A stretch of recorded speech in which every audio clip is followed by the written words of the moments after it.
Allahu Akbar, Allahu Akbar. La ilaha illallah.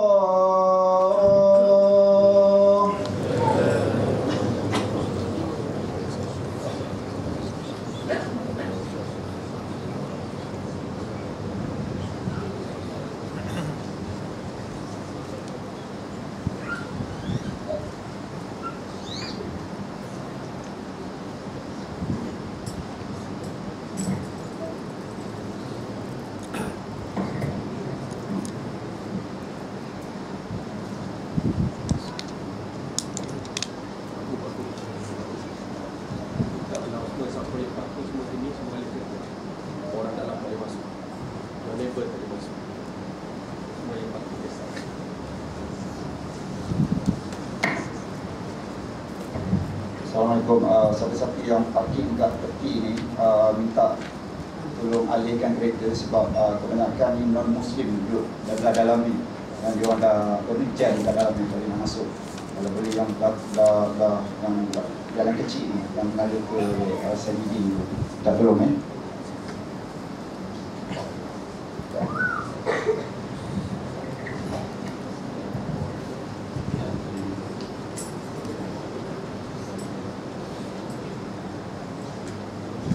Allahumma salli wa sallim wa barik alaihi wa ala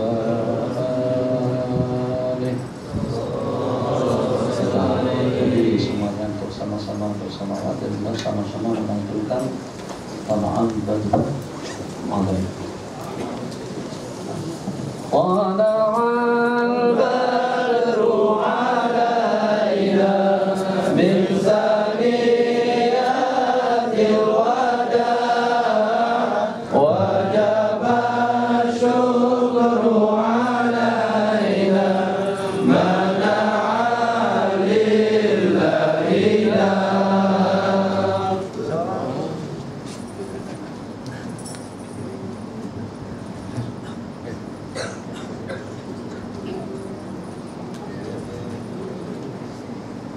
Ya Nabi salam alaika, Ya Rasul salam alaika, Ya Habib salam alaika, salawatullah alaika, Ya Habib salam alaika, Ya Rasul salam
damai alam.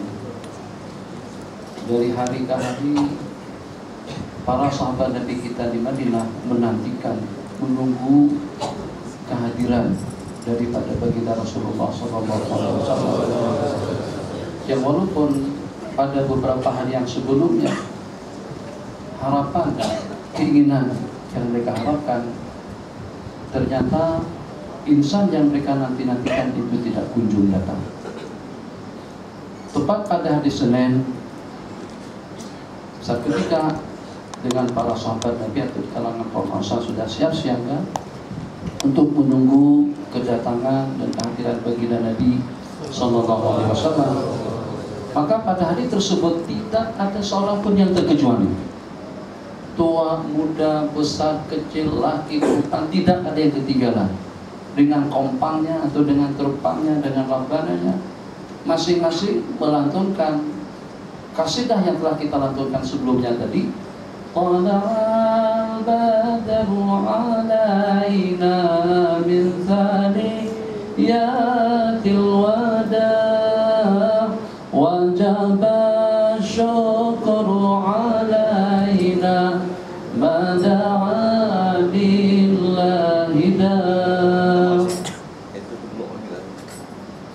ayyuhal mab'utsu fina. Bismillahirrahmanirrahim. Assalamualaikum warahmatullahi wabarakatuh. Minta tolong kerjasama sebab apa ni, kita punya sahabat ni yang tinggal situ bahasa Cina Tionghoa, dia tunggu lama dekat roundabout ni WYC 8848 Honda City warna putih. Tolong alih boleh tak? JHD 4600 Nazariah. Dua kereta tu je blok, tak boleh masuk. Kalau nak masuk, tak boleh keluar, tak boleh kan? Sekali lagi, WYC 8848 Honda City, JHD 4600 Nazariah. Minta tolong kerjasama. Ni sahabat kita ni Tionghoa tu dah tunggu lama kat roundabout ni. Minta tolong. InsyaAllah. Assalamualaikum warahmatullahi wabarakatuh. Dua aja. Tabelnya mana? Macam tu juga dengan perjalanan hidup. Jadi pada beberapa hari yang lalu, bukan beberapa hari, beberapa bulan yang lalu, jatuh atau tumbang satu buah trailer jalan menuju airport. Gara-gara daripada yang satu buah lori atau satu buah trailer tadi itu menyebabkan kendaraan semuanya terkandas. Begitulah juga saat ketika dengan kita keluar daripada tol mana, daripada pintu gerbang tol mana, menuju ke mana, satu saja terdapat kereta yang rusak, maka akan menyebabkan kereta-kereta lainnya akan terhalang. Begitulah perjalanan kita menuju Allah Jalla wa'ala. Udah oke dah, tidak ada masalah. Zikirnya, tasbihnya, takbirnya, ibadahnya, tahajudnya, satu saja kalau ada di kalangan masyarakat, satu saja di kalangan daripada kumpulan ataupun juga dengan jamaah yang tubabit melakukan satu perkara yang terlarang, itu boleh jadi akan menjadi asbab permintaan kita semuanya akan ditolak. Nah, itu hakikat yang sebenarnya. Jadi macam mana? Jadi kata Sayyiduna Abu Hurairah radhiyallahu ta'ala anhu, ini kita berubah tajuk tentang kereta. Kata Sayyidina Abu Hurairah, ini hadir, aku mengingatkan, mewaspadakan kepada sesiapa saja yang durhaka dengan mak saudaranya, yang durhaka kepada ibu kandungnya, agar beranjak dan keluar daripada majlisku ini. Orang pun jadi terpanjat semuanya. Jadi tak lama kemudian berdiri seorang pemuda, secepat kilat dia balik kampung, tok tok tok tok, assalamualaikum, waalaikumsalam. Jadi dengan mak saudaranya pun juga terasa pelik. Dulu tidak pernah minta maaf, tidak pernah datang berkunjung, tidak pernah berziarah. Masya Allah, tabarakallah, santun, senyum, salam. Mungkin juga dengan oleh-olehnya, dengan buah tangan, dengan buah tangannya. Jadi dengan mak saudara tadi itu terasa pelik. Kenapa? Ada masalah apa? Ada problem apa? Kenapa kamu berubah secara spontan?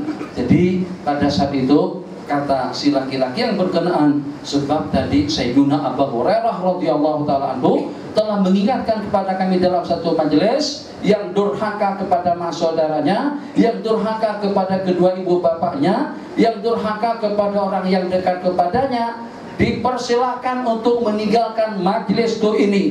Jadi kata mak saudara tadi itu, hala saat tahu limata. Kenapa awak tak tanyakan kenapa sampai dengan Abu Hurairah bercakap macam tu? Setelah kembali ke Masjid Nabawi dan ditanyakan kenapa sampai dengan Sayyidina Abu Hurairah bercakap sedemikian rupa? Sebab kata Sayyidina Abu Hurairah, kadang-kadang gara-gara satu orang yang bersalah, gara-gara satu orang yang durhaka, itu boleh jadi akan menjadi asbab doa permintaan kita akan ditolak oleh Allah Jalla wa'ala. Allahumma sholli ala Sayyidina Muhammad. Diceritakan dalam satu rangkaian cerita, istri daripada Sayyiduna Abdullah Asy'arani itu berobat udah kesana kemari, kesana sini berobat, daripada hospital ke hospital mana, daripada rumah sakit ke rumah sakit mana, daripada klinik kepada klinik mana, daripada pakar spesialis kepada pakar spesialis mana, tapi tetap juga tidak berhasil. Allah mimpikan dalam satu rangkaian mimpi, Allah kata itu kesembuhan daripada penyakit istrimu itu, kesembuhan daripada penyakit istri Anda, selamatkan satu ekor lalat yang sedang terperangkap di rumah Al-Ankabut. Apa Al-Ankabut? Laba? 2 kali. Laba kerja.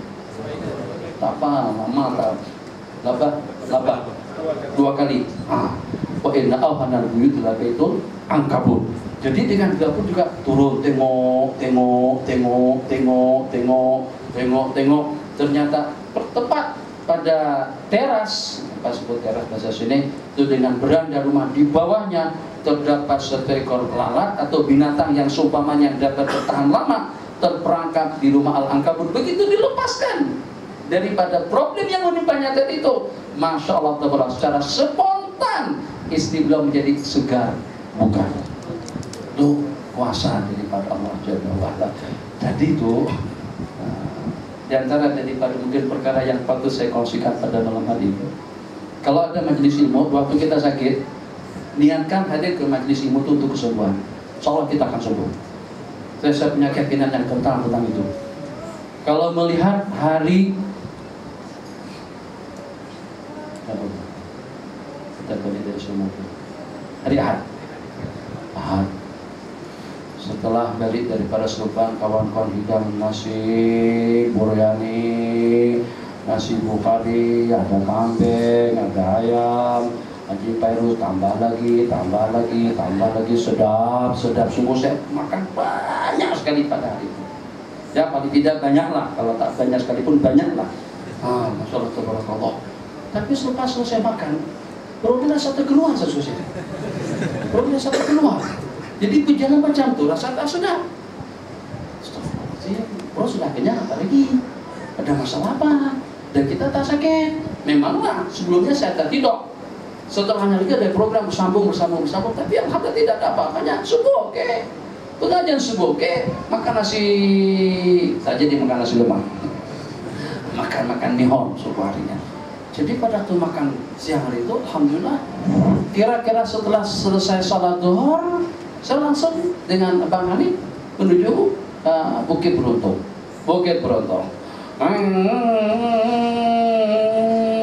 Perut rasa penuh. Depan, rasa nak dijatuh aja. Kolesterol dan semakin bertambah, perut semakin buncit. Kambing malam, kambing macam mana? Tak buncit perut. Seperti kalau kita buka baju seperti hamil 4 bulan. Bukan saya aja, boleh cek semuanya. Bukan aja pada waktu mandi, ini letak cermin depan sini, mesti perut, Masya Allah, tabarakallah. Lebih kurangnya seperti istri kita hamil 4 bulan. Masya Allah, tabarakallah. Sampai sini sudah tablet, habis saya muntahkan. Muntah bukan sekali dua, berkali-kali. Lenguh, letih, jenuh, sampai habis, sampai muntah kuning, sampai muntah angin. Terpaksa saya SMS Bang Hanif, Bang kita ke klinik dulu. Sampai ke klinik, dia cucuk sini, kemudian kata dia ada gastrik. Innalillahi wa inna ilaihi raji'un. Dia bagi obat, dia suruh minum. Setelah diminum, udah bisa keluar lagi, udah dimuntah lagi. Ya Allah ya Rahman Rahimin, sampai terpikir matilah aku kalau misalnya. Saya sudah dekat dengan akhirat. Tapi saya terpikir pula, takkan saya mati awal orang tua saya masih hidup lagi. Takkan kita awal daripada kawan-kawan baru dalam 50-an, rasa-rasa masih panjang lagi umur. Tapi rasa risau dan bimbang itu sudah menjadi-jadi dalam perasaan. Malam itu hadithul bahwa salah seorang tukang urut kita di sini nama beliau Imam Mahdi. Imam Mahdi diurut. Alhamdulillah terasa lega, tenang, nyaman. Kira-kira dalam 70% rasa sakit tadi itu hilang. Tapi selepas beliau balik, 70%-nya berbalik. Kalau tadi tersisa dalam 30%, 70 hilang. Pada saat beliau balik ke rumah, ternyata justru 70%-nya masih wujud. Sakit lagi, tak boleh tidur pada malam hari itu. Ya Allah, ya Rahman-Rahimin. Macam mana? SMS masuk. Gimana Syekh? Gimana keadaan sekarang? Ya Alhamdulillah lah. Jadi satu hal saya cerita yang cerita. Ada satu hal yang agak pelik sedikit, tapi tak payah diceritakan. Nanti masuk dalam Facebook pula.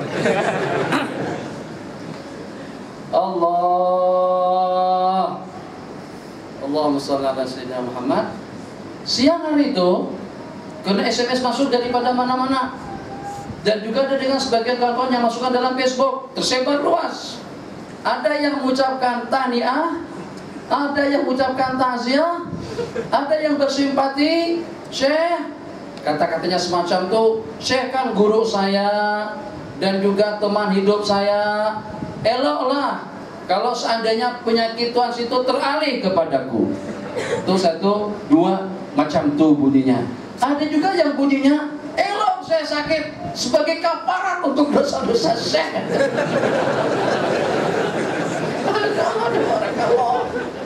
Apa?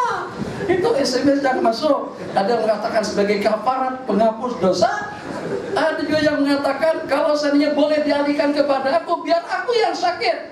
Sebab yang penting agar kawan-kawan boleh ikuti pengajian. Sebab ada beberapa pengajian yang saya batalkan. Masya Allah, tabarakallah. Jadi siang hari itu saya kuatkan tenaga. Saya mandi sebelum zuhur, di SMS sama kawan-kawan. Bagaimana? Saya katakan lepas hari kita buat program. Pada kesehatan masih belum boleh lagi. Niat dalam hati, insya Allah untuk kesembuhan. Jadi sepanjang program saya buat di masjid dengan kawan-kawan dengan kitab Sunnah Nabi Daud, alhamdulillah. Oke, berlangsung. Kemudian petang harinya, bagaimana dengan pengajian malam lepas maghrib? Kalau boleh yang jauh-jauh jangan dulu, biar nanti malam kita buat pengajian pada pukul 11 malam saja. Kalau tadi berlangsung yang pukul 11. Siang hari tadi itu alhamdulillah, tapi kadang-kadang panas, kadang-kadang hilang, kadang-kadang oke, kadang-kadang tidak. Jadi pada subuh tadi itu, anak boleh balik. Pang, tak terasa 1 jam lebih saya berdiri. Duduk. 1 jam lebih ceramah di danau siang, danau indah tadi itu. Masya Allah. Tadi Abang Hanif perasan dari rumah itu betul tengah jam tuh. Apa bahasa kita? Bahasa Kalimantan mencigu, sudu. Kering ini, kering. Masya Allah, tabarakallah. Sehingga tempat haji pagi tadi 1 gelas air madu, minum sampai habis. Minum dengan niat hadir kemari untuk tafrih, untuk menyeronokkan, untuk menyenangkan hati, untuk membahagiakan, yang secara khusus untuk kita sama-sama bersama kepada baginda Nabi. Sampai Anda jadi keluar dari itu, sampai kemari tak ada lagi yang itu sudah tak ada lagi. Jadi memang sebabnya itu adalah madu yang saya minum, makanya siap madu sekarang ini sudah siap dengan air madu. Tapi alhamdulillah setelah 1 gelas tadi itu saya minum, rasa lega dan sudah tidak ada gangguan yang mengganggu. Dengan lantunan daripada Talal Badru, Masya Allah, tabarakallah, dengan berbagai kejadian yang berlaku. Di antara daripada kejadian yang menarik, pada saat Nabi kita menghilir istri-istri beliau yang 9, maka dengan baginda akan berhenti nanti kepada yang punya giliran. Assalamualaikum Aisyah, apa kabar? Apa yang boleh saya bantu? Ada perlu apa? Ada kurang apa? Gimana keadaannya? Waalaikumsalam, khair-khair, baik-baik saja. Nanti Nabi kita datang kembali ke tempat Sayyidatuna Hafsah, ke tempat Sayyidatuna Saudah, ke tempat Sayyidatuna Ummu Habibah, ke tempat Sayyidatuna Zainab, ke tempat Sayyidatuna Safiyah. Begitulah seterusnya. Nanti Nabi kita akan bermalam di tempat yang punya giliran dan bermalam sepanjang malam di situ. Tapi tiap hari satu persatu daripada istri Yubda yang 9 tadi itu mendapatkan giliran untuk mendapatkan santunan salam daripada beliau, daripada Sayyiduna Rasulullah SAW. Masya Allah, tabarakallah. Daripada 17 istri Nabi tadi itu ada salah seorang daripada mereka yang kalau pada itu Nabi kita datang ke rumah beliau, Nabi kita lebih lama daripada tempat-tempat yang lain. Anda boleh bayangkan, jangankan dengan orang yang termadukan sejumlah 9 orang, kalau pada saat kita dengan kawan saja, ternyata teman kita dilayan lebih lama berbanding dengan kita, itu ada rasa cemburu. Jadi pada saat itu ada apa nih? Jadi Sayyidatuna Aisyah dengan Sayyidatuna Hafsah yang perasaan tentang keadaan semacam itu, sehingga tumpaku, apa kabar, Zayek, atau kalau dengan bahasa Mesir, apa kabar, apa perlu apa, balik, apa kabar, ada perlu apa yang boleh saya bantu, apa yang boleh saya tolong, keluar, begitulah seterusnya. Tapi kalau sudah masuk ke tempat Sayyidatuna Zainab binti Jahash, itulah masuk tuh. Kalau anak-anak semacam Ismah ini dah besar, ini seperti Mausin atau lebih besar lagi, kita sudah pun juga tahu cerita ini atau dengan kawan-kawan yang lain. Bang Hafiz, insyaAllah nanti di masa-masa yang datang. Biasanya kalau mak dan ayah, pada saat anak lagi sedang main-main di bawah, kita berduaan di atas di bilik, kemudian bilik kita kunci. Mesti anak tuh akan gedok gitu, hei, buat apa tuh? Itu kan, pernah kan? Tuh anak-anak, macam mana kalau dengan antara madu dengan madu? Ada apaan? Nabi kita lama di situ. Rupa-rupanya Sayyidatuna Zainab binti Jahash ingin memberikan takrim, penghormatan. Macam mana agar Nabi kita ceria? Macam mana agar Nabi kita bahagia? Macam mana kalau pada saat Nabi kita datang ke rumahku, Nabi kita merasa seronok? Yang dengan beliau kunjungan dan kehadiran daripada baginda ini sebagai satu rahmah dan barakah. Saya menyimpang daripada tajuk, ingat yang ini belum habis. Jadi dalam satu ketika, pada satu kejadian, seorang jariah disuruh oleh keluarganya untuk membeli sesuatu. Maklumlah dengan jariah tadi itu, karena dalam lingkungan usia di bawah umur, senantiasa terpancing dengan suasana dan keadaan dia bermain-main. Setelah beberapa waktu kemudian baru sadar dia diutus, dia diberangkatkan untuk membeli sesuatu. Bimbang dan risau kalau dia kembali nanti akan dimarahi sama keluarga. Maka dengan perumpamaan tadi itu datang menemui baginda Rasulullah SAW. Ya Rasulullah, Assalamualaikum. Waalaikumsalam. Saya tadi disuruh untuk beli roti canai, tapi hampir 1 jam lebih saya tidak langsung beli roti. Misal saja saya main-main dulu. Saya takut kalau saya balik nanti dengan mereka marah atau menyangsi aku. Kalau saya balik takut kalau nanti kena marah. Jadi apa yang Anda inginkan kepada saya? Jadi kata si jariah tadi itu, perempuan, budak kecil perempuan, mungkin dalam lingkungan usia di bawah daripada 10 tahun. Yang saya harapkan, kalau tidak keberatan baginda Nabi datang ke rumah kami bersamaku. Nabi kita katakan hubban wa karamatan, dengan senang hati. Itu ramah tamah dan tawabunya baginda Nabi. Nabi kita berangkat dengan budak kecil tadi, bakal jalan. Naik motor, naik becak, naik becak juga jalan kaki ke rumah perempuan yang berjalan jauh. Setelah sampai ke sana, Nabi kita mengucapkan Assalamualaikum.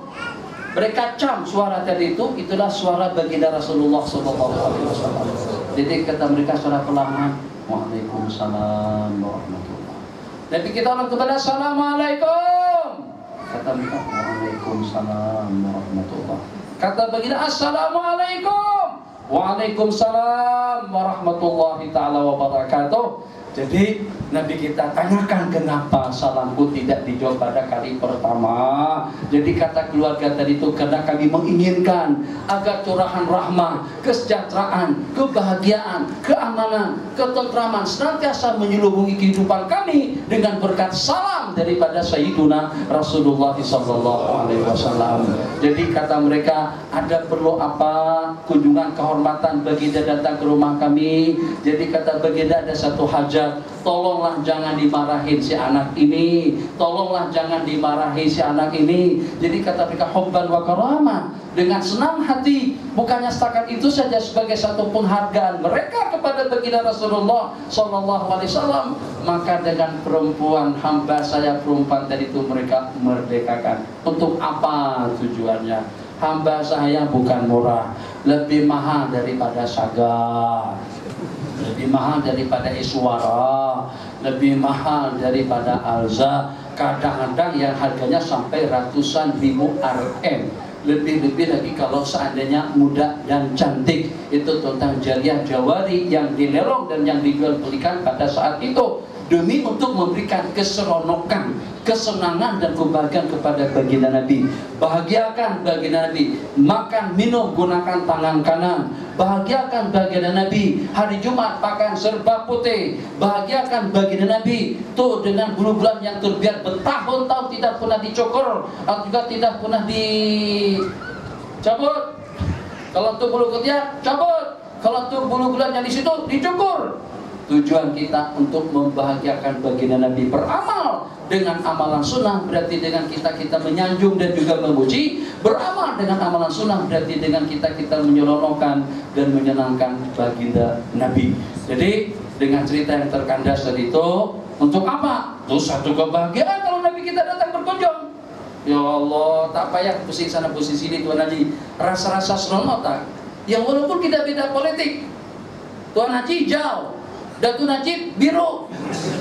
Pada saat Datuk Najib datang ke rumah kita berziarah, saya seronok tak? Seronok sungguh, hilang hijau biru tadi itu hilang. Datuk apa kabar Datuk? Datuk nak minum apa? Nah kebetulan kita di sini baru buka satu restoran mandi. Datuk nak tak? Seronok tak? Senang tak makan nasi mandi? Begitu kita hilang politik, hilang yang membuat tembok atau yang memisah antara kita dengan orang tadi itu. Kenapa? Karena dengan kunjungan kehormatan yang semacam itu.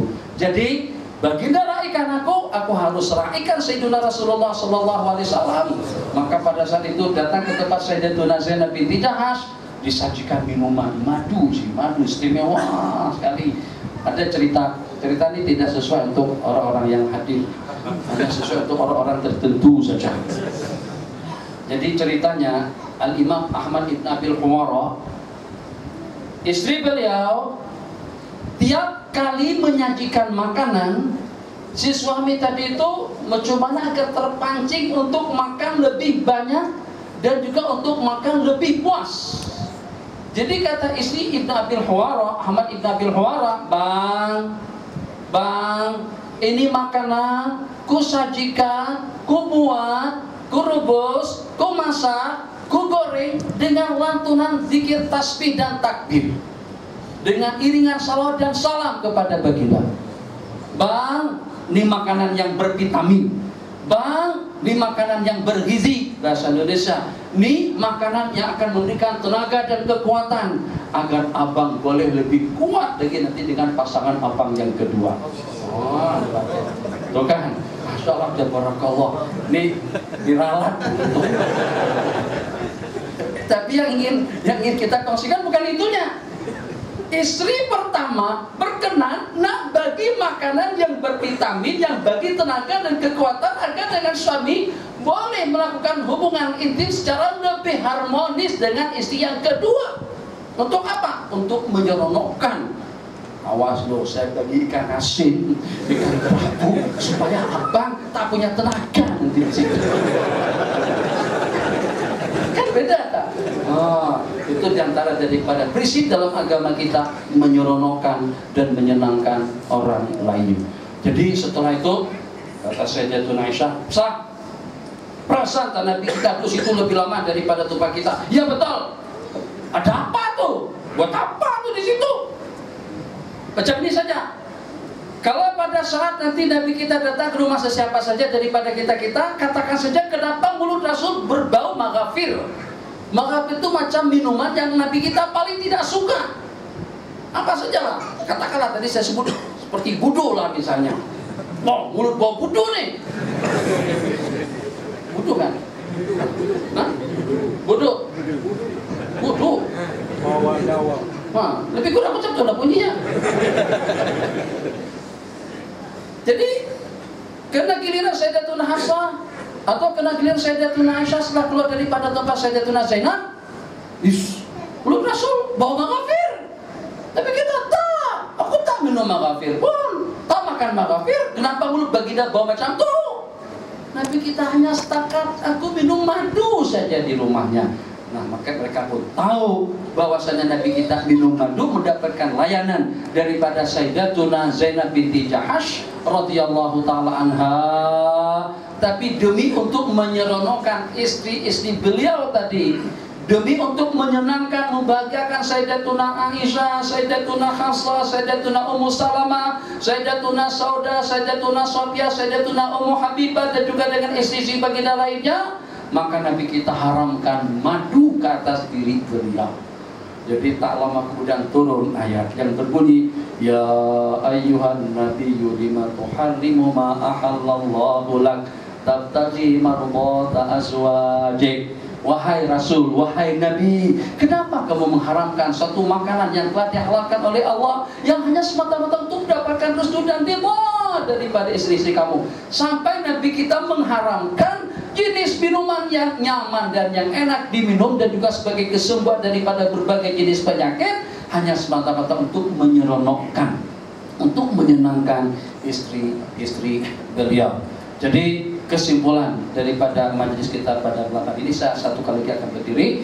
Kesimpulannya, kalau kita tidak boleh menyeronokkan baginda Nabi, kalau kita tidak boleh menyenangkan beliau dengan aktivitas sunnah, dengan kebaikan-kebaikan yang Nabi kita anjurkan, dan juga dengan amal ubudiyah yang Nabi kita laksanakan, yang paling tidak jangan sampai kita mengecewakan baginda Nabi. Nanti kita makan pakai gula, basuh tangan sebelum makan, dan juga kita makan sampai habis, asalkan keadaan masih memungkinkan untuk kita menghabiskannya. Nabi kita sampai menasarkan kepada kita semuanya, kalau terjatuh makanan, kalau terjatuh nasi, kalau terjatuh lauk pauk, Nabi kita kata, fal yumit huma fihi minal adha summa liyakul, hendaklah kamu hilangkan kotoran yang lekat pada makanan yang terjatuh, kemudian kamu memakannya. Nabi kita kata al-qas'ah itu dengan dulang, dengan nampan, dengan bahasa Kalimantan, dengan nampan, dengan dulang, dengan talam, itu akan mendoakan orang yang membersihkannya, yang memakan makanan yang ada di dalamnya sampai habis. Nabi kita ajarkan juga kita menjilat, artinya kita menyayangi rezeki yang Allah bagikan.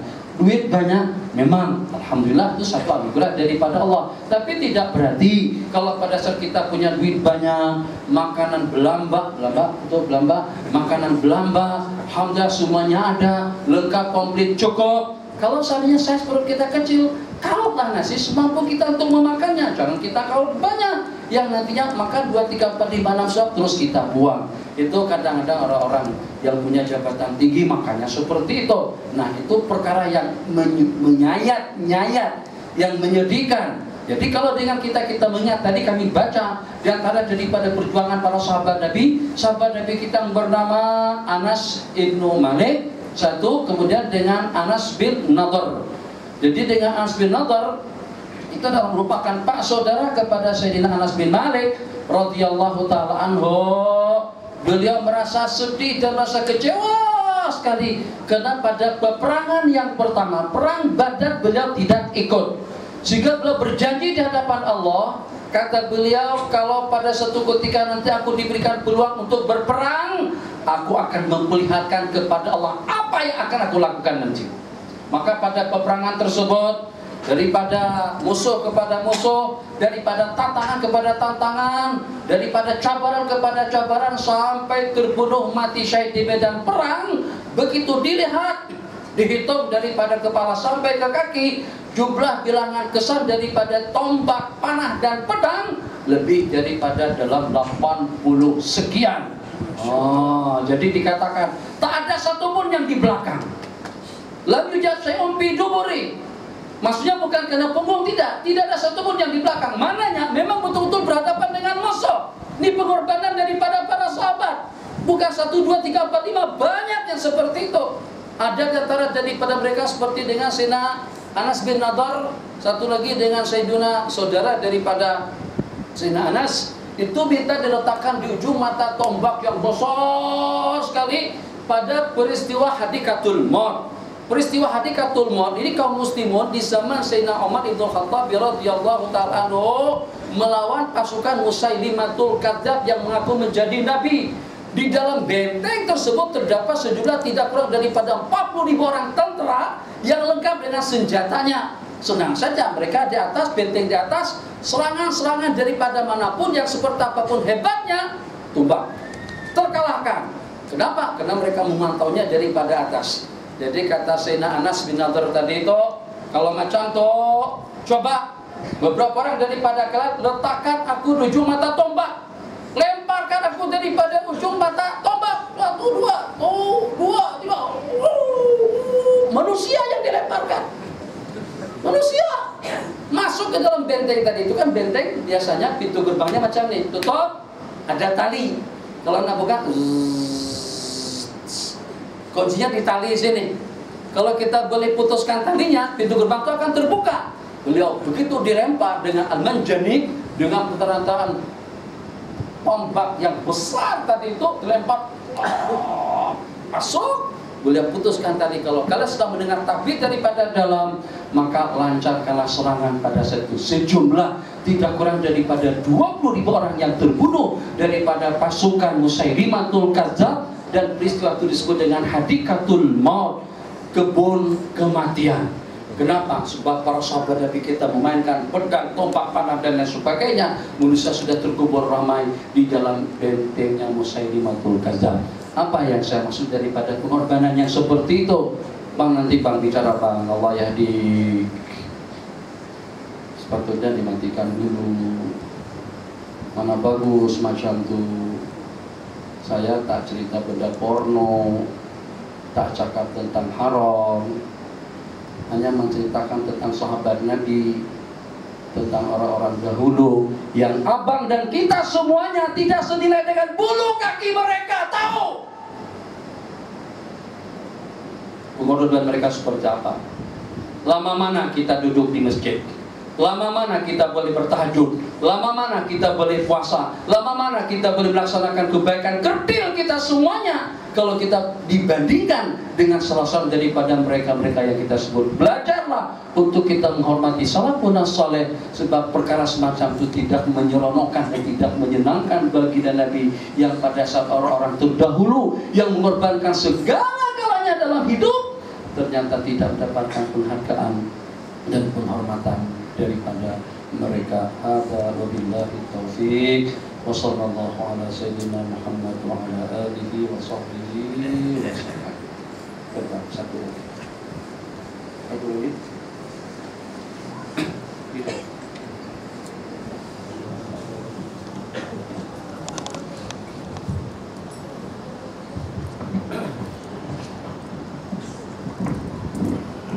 صل وسلم وبارك عليه وعلى آله.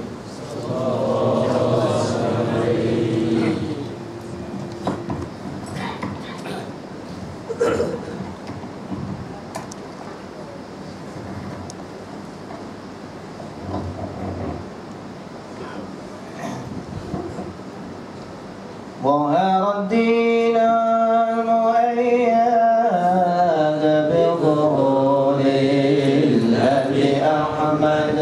ظهر الدين المؤيد بظهور الهدي أحمد. يا هدانا بمحمد ذلك الفضل من الله.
Alhamdulillah.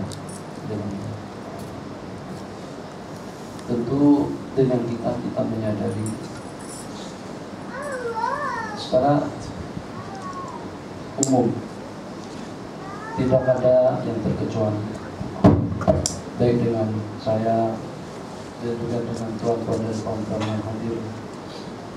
Kita bukanlah orang yang terbaik yang hidup di permukaan kita.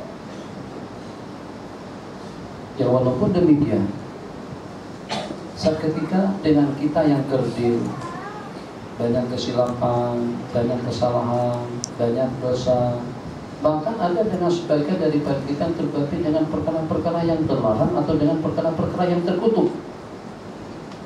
Jadi bagaimana dengan seumpama kita ini dikatakan sebagai orang yang terbaik? Kalau kita boleh menjadi orang baik itu pun juga sudah baik.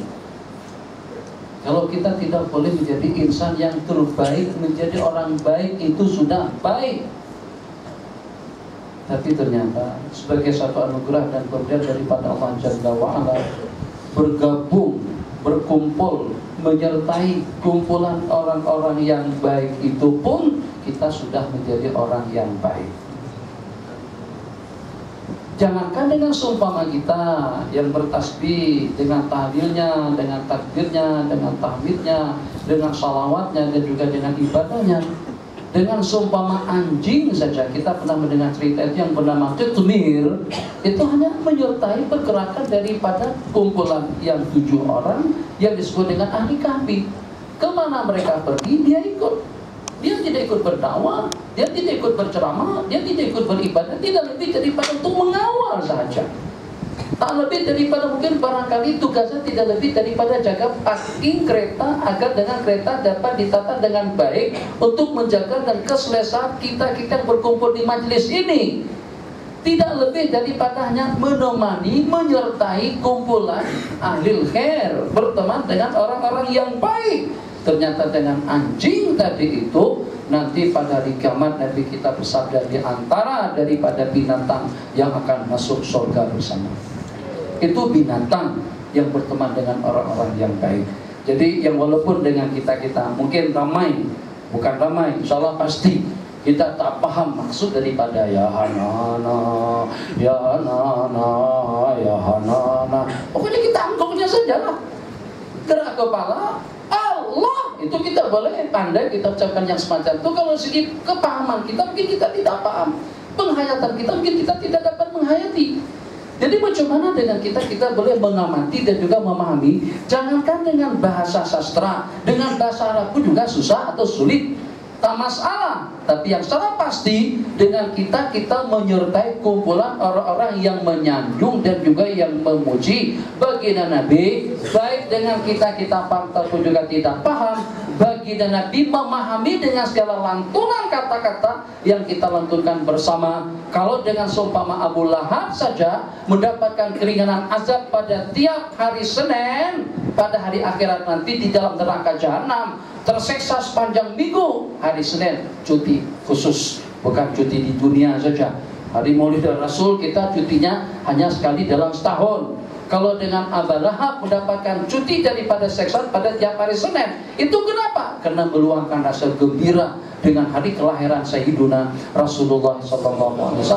Maka bagaimana dengan kegembiraan yang disertai dengan iman, disertai dengan takwa, disertai dengan amalan sunnah, disertai dengan muraqabah, disertai dengan ucapan La ilaha illallah Muhammadur Rasulullah. Kalau daripada seorang kafir saja kegembiraan dengan hari kelahiran baginda Nabi memberikan satu anugerah atau mendapatkan satu anugerah daripada Allah, bagaimana kalau dengan orang yang beriman dan yang percaya dengan beliau?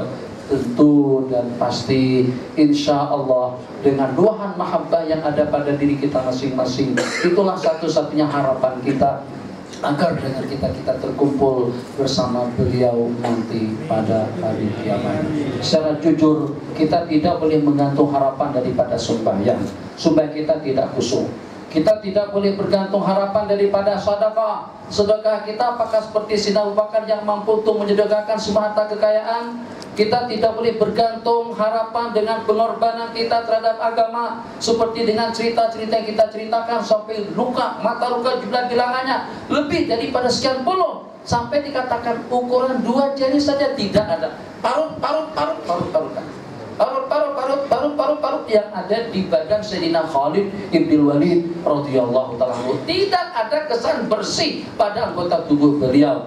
Atau kita menaruh harapan daripada puasa, ya Allah, gastrik, puasa apa pula, Senin Kamis jangan harap, yang 6-nya pun kadang-kadang tak cukup. Kata setan kan tidak mesti puasa 6 hari Syawal tuh harus bersambung, boleh saja dipisah-pisah. Hari ini puasa, seminggu cuti, puasa lagi, akhirnya sampai ke penghujung bulan puasanya tidak cukup. Jadi kita menaruh harapan daripada mana saja, agar dengan kita insan yang kita sanjung dan juga yang kita idolakan, tidak ada yang teristimewa di dunia ini daripada Sayyidina Rasulullah Sallallahu Alaihi Wasallam. Satu-satunya harapan kita daripada mahabbah, daripada cinta dan kasih sayang. Jadi mudah-mudahan majlis-majlis yang membanggakan seperti ini. Kemarin kami dengan kawan-kawan daripada Seremban berhimpun di Dewan Pusat Dakwah Islam Negeri 9, Romoy penuh, atas bawah penuh. Nanti tahun depan kita buat di dataran. Oh, kita buat, jadi bukan hanya kasih Justin Bieber saja yang dapat sambutan, si Minor, si Mawi, pada waktu kita menyanjung baginda Nabi, justru lebih daripada itu. Nanti bagaimana? Sebab kalau kita mau panggil Habib Syekh, itu kan Bamai yang datang, dan juga barangkali banyak pertimbangan-pertimbangan yang perlu dipertimbangkan. Sekarang kita sudah banyak kumpulan di Malaysia. Tolpanya ada, kumpulan repeknya ada, kumpulan gedahnya ada. Itu kita adakan festival nasyid Solo, di KL, mana? Bukit Jalil. Jadi itu dalam rangka untuk apa? Dalam rangka untuk meluahkan lantunan salawat kepada insan yang paling kita cintai. Memang kami, ya Allah, memang kami seperti menipu diri saja. Kalau kami dikatakan cinta dan kasih, sebenarnya tidak. Tapi itulah yang semampu atau yang termampu untuk kami laksanakan, untuk kami lakukan, yang mudah-mudahan ada nilai kebaikannya di sisi Allah Jalla wa Ala. Hadu billahi taufiq wal afu minkum. Wassalamualaikum warahmatullahi wabarakatuh. Al-Fatihah. Soalan? Kata tadi soalan. Oke, ada soalan, silakan. Ya Rabbana. Iya kama budu wa iya kama nasta'in wa nasta'in Ada sebarang soalan atau pertanyaan? Mudah-mudahan tidak ada. Betul. Memang biasanya kita di sini kalau tiap majelis kita ada soalan di penghujung. Jadi mungkin untuk malam hari ini sudah agak larut malam juga. Dimakan kita ada lagi program pada pukul 11. Hah? Ada? Kita belajar. Oh, sudah. Okelah, yang ada sebarang soalan, Ustaz Zaid, Dedi, Assalamualaikum dari Kelantan. Selamat datang. Ada sebarang soalan? Yang berdiri, silang. Ya. Baru-baru ini dikebarkan di dalam internet bahawa Nabi kita Muhammad SAW masa syahadat tu dia tidak menyebut umati itu. Ada benar atau tidak? Tak betul. Itu tidak betul. Itu direkayasa saja cerita itu. Kenapa? Sebab kata-kata terakhir sebelum Nabi kita wafat, Nabi kita ucapkan as-salah wa ma malakat aimanukum. Tujuan Syiah untuk memperangkap kita dan juga untuk memperli kita, dan ingin mengatakan bahwa para sahabat Nabi kita tidak ada seorang pun yang hadir pada saat Nabi kita wafat. Itu saja sasarannya ke sana. Yang hadir hanya dalam beberapa orang, Sayyidatuna Fatimah, mungkin juga dengan Sayyidina Ali, sehingga sampai Nabi kita menanyakan umatku, maksudnya mana umatku, itu kan yang mereka katakan. Jadi kalau kita kembali pada catatan sejarah, pada saat Nabi kita wafat, di antara daripada yang mundar-mandir keluar masuk Sayyidina Al-Abbas bin Abdul Muttalib, Sayyidina Ali karramallahu wajhah, dan mereka senantiasa selalu mendapatkan informasi tentang keadaan bagi Nabi itu seperti apa. Di samping sebelum Nabi kita wafat, Nabi kita telah menyikap, bahasa kita gording atau kita sebut dengan langsir, rumah beliau, melihat para sahabat Nabi kita yang sedang melaksanakan sembahyang subuh berjamaah. Berarti kalau kita tahu posisi masjid dengan rumah baginda yang sudah ke Madinah, di mana rumah baginda dan juga di mana masjid, menyatu antara rumah dengan masjid. Jadi pada subuh hari itu Nabi kita membuka langsir juga dengan tirai rumah, dikatakan oleh sahabat Nabi hampir ada yang teriftitan, hampir ada yang terfitnah. Maksudnya hampir ada diantara daripada sahabat yang ingin membatalkan sembahyang karena terlampau seronok dan gembiranya nanti kita sudah sehat. Rupa-rupanya selidik punya selidik itu adalah merupakan tatapan pandangan baginda dan mereka yang terakhir menatap baginda pada siang hari itu. Berarti di Masjid Nabawi penuh dengan orang ramai. Satu. Kemudian yang kedua, tadi yang sudah saya sebutkan tentang informasi keluar masuk daripada Sayyiduna Al-Abbas Ibn Abdul Muttalib bagaimana keadaan baginda Nabi. Berita terakhir yang beliau informasikan, aku tahu struktur muka daripada keluarga Bani Hashim dan Muttalib kalau pada itu sudah dalam keadaan sakarat ini. Aku lihat ada kelainan. Kalau sudah dalam bentuk struktur muka yang semacam itu sudah tidak boleh diharapkan. Sudah tidak boleh kita menaruh harapan Nabi kita akan sembuh. Dua. Kemudian yang ketiga, tidakkah setelah Nabi kita wafat di luar sudah bising? Di luar bising, kata Sinumar, siapa saja yang mengatakan Nabi Muhammad meninggal dunia akan kau pancung, akan kau penggalkan lehernya dengan pedangku ini. Berarti ramai. Sayyidina Utsman ada, Sayyidina Umar ada, yang dalam catatan sejarah yang tidak ada itu hanya Sayyiduna Abi Bakr Siddiq. Beliau sedang berada di luar kota karena menggilir istri beliau yang kedua. Sementara dengan sahabat-sahabat Nabi kita lainnya ramai dan banyak berada di sekitar rumah atau di sekeliling Al-Masjid Nabawi. Jadi dengan kata-kata terakhir yang Nabi kita ucapkan, bukan umatku, umatku, yang umatku, umatku itu pada hari kiamat nanti. Nabi kita bersabda, ana awwalu man tashaqqu alaihil ardu, aku adalah merupakan Nabi yang pertama yang dibangkit oleh Allah. Ucapan kata-kata Nabi kita pertama pada saat ketika dibangkit oleh Allah Jalla wa'ala, ummati, ummati, umatku, umatku. Karena Nabi kita nak tolong dan juga nak berikan syafaat dan pertolongan kepada mereka. Nabi kita bersabda, syafaati li ahlil kabairi min ummati, syafaatku itu kepada orang-orang yang terbabit melakukan dosa-dosa besar daripada mereka. Kata-kata yang terakhir, sombayang, sombayang, sombayang, dan dengan hamba-hamba saya yang kalian miliki, santunilah mereka dengan elok dan baik. Itu pesan terakhir baginda Nabi kepada siapa? Kepada hamba-hamba saya. Laki-laki disebut dengan abdun, perempuan disebut dengan amah. Kalau macam itu pesan daripada baginda kepada hamba-hamba saya, budak laki-laki ataupun juga dengan perempuan, tentu akan lebih Nabi kita wasiatkan lagi kepada kita bersama. Pembantu rumahku, pembantu rumah kalian, pembantu rumah kalian. Itu gambaran secara sederhana. Jadi kita tidak mau muslimat, saya tahu ya, walaupun saya tidak pernah bertanya, mesti ramai di kalangan kita ada pembantu rumah, terserah daripada Indon daripada beberapa wilayah dan juga daripada beberapa negeri, terlepas daripada mana orang yang membantu kita. Kita tidak mau dengan kebaikan kita yang kerdil seperti ini. Kita juga tidak mau dengan ibadah kita yang apa adanya terhakis, disita dan diambil oleh mereka. Mungkin karena dengan kezaliman kita, mungkin karena kediktatoran kita, mungkin karena kekerasan kita, mungkin karena dengan pandangan sinis kita kepada mereka. Mereka termasuk orang yang telah Nabi kita wasiatkan, yang itu pun statusnya sebagai hamba sahaya. Dan juga dengan bahasa media massa, dengan bahasa koran atau akhbar, itu patut dibetulkan. Mereka bukan amah.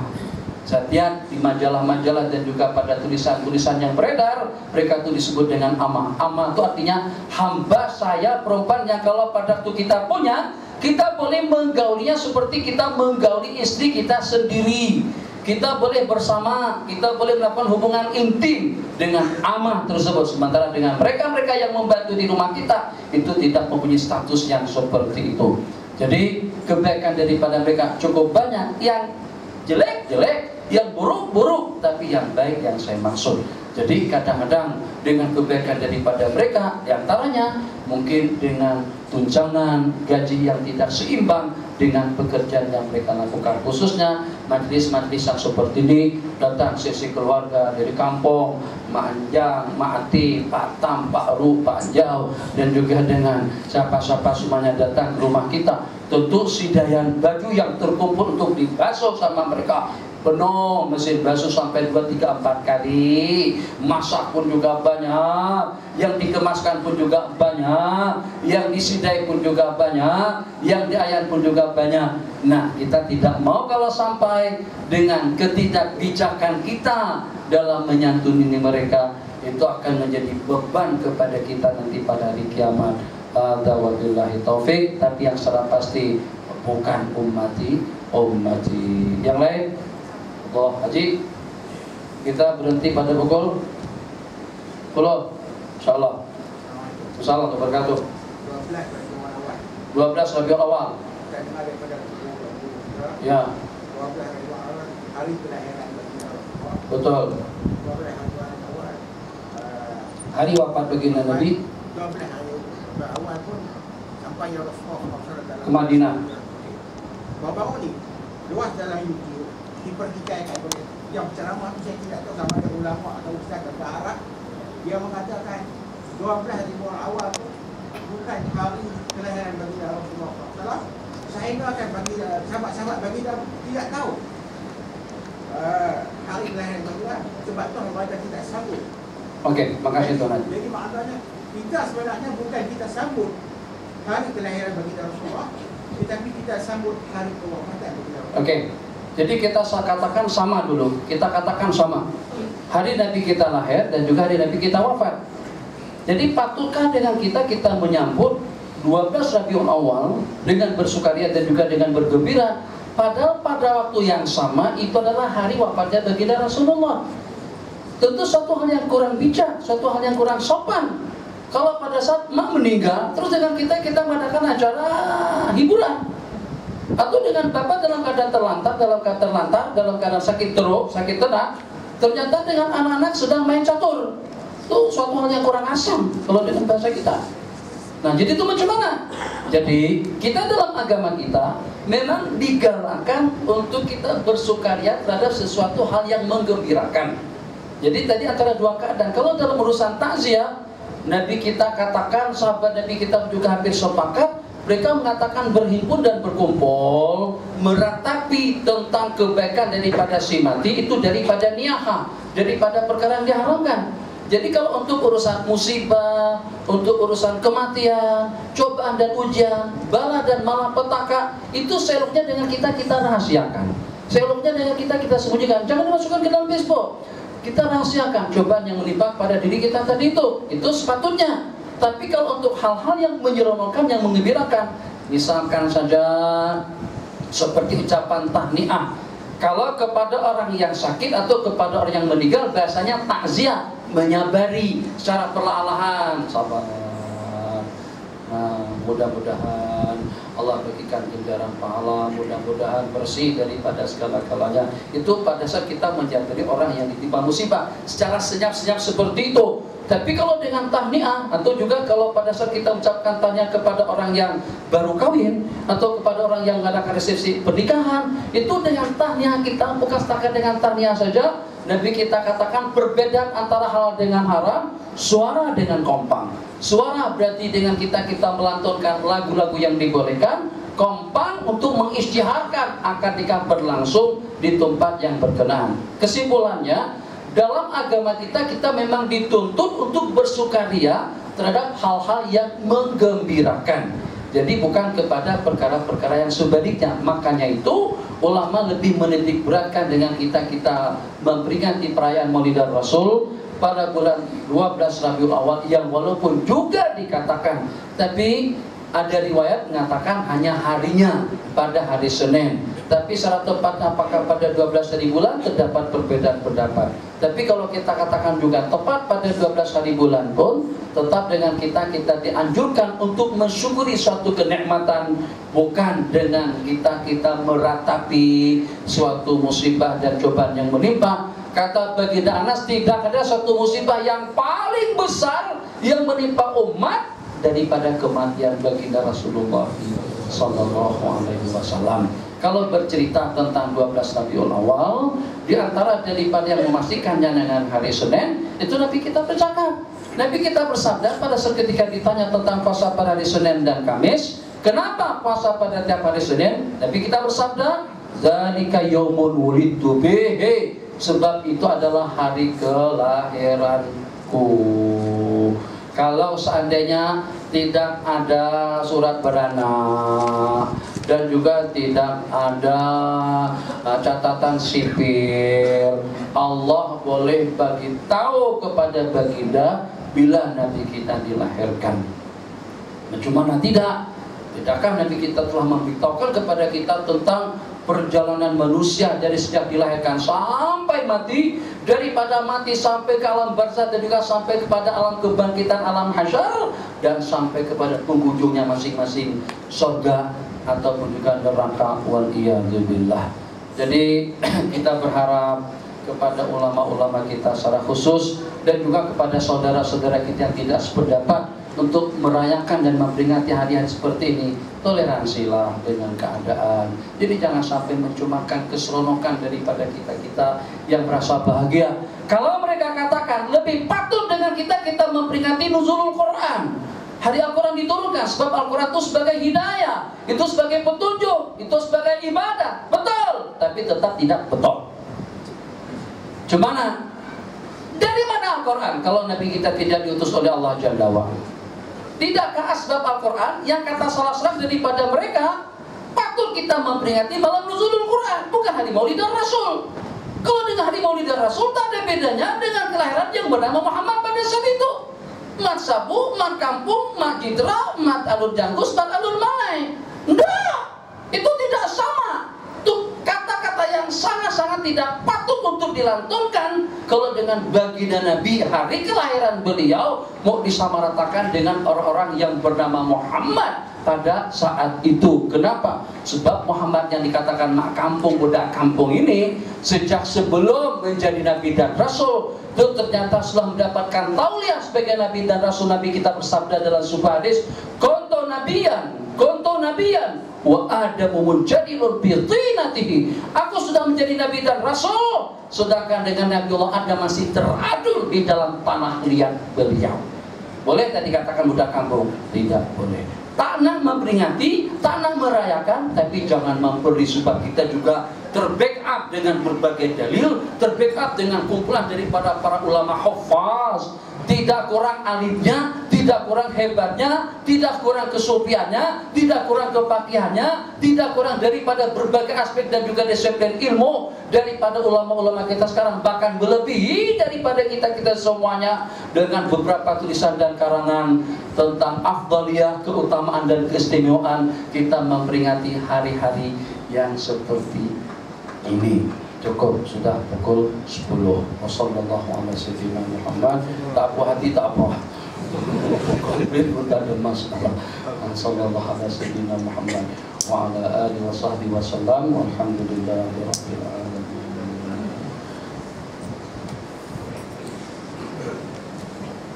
Alhamdulillah, sudah selesai majlis kepada malam ini dan kita akan solat berjemaah. Lepas solat kita buat solat sunat dan lepas kita akan adakan jamuan.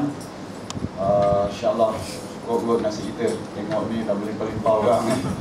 Kita share-share apa yang ada. Nanti para jemputan dan para ustaz-ustaz kita akan makan di atas ni, dan para jemputan yang lain ni kita disediakan kemah di luar dan di bawah pun ada ruang. InsyaAllah kita akan saya lupa ada tabung yang kita akan hidangkan. Jadi tabung ni kita akan sama-sama bagi sikit pada seorang kita yang perlukan dana untuk menjalankan aktiviti, dan kita akan salurkan juga kepada Madrasah Syekh Nuruddin yang sedang buat pembinaan untuk Darul Hadis yang dah masuk 2 tahun ni, tak siap-siap lagi. Jadi kita akan bantulah mana yang semampu, insya-Allah. Jadi ada tabung nanti kita boleh isikan, insya-Allah. Dekat Empang pun ada satu. Kita solat, insya-Allah.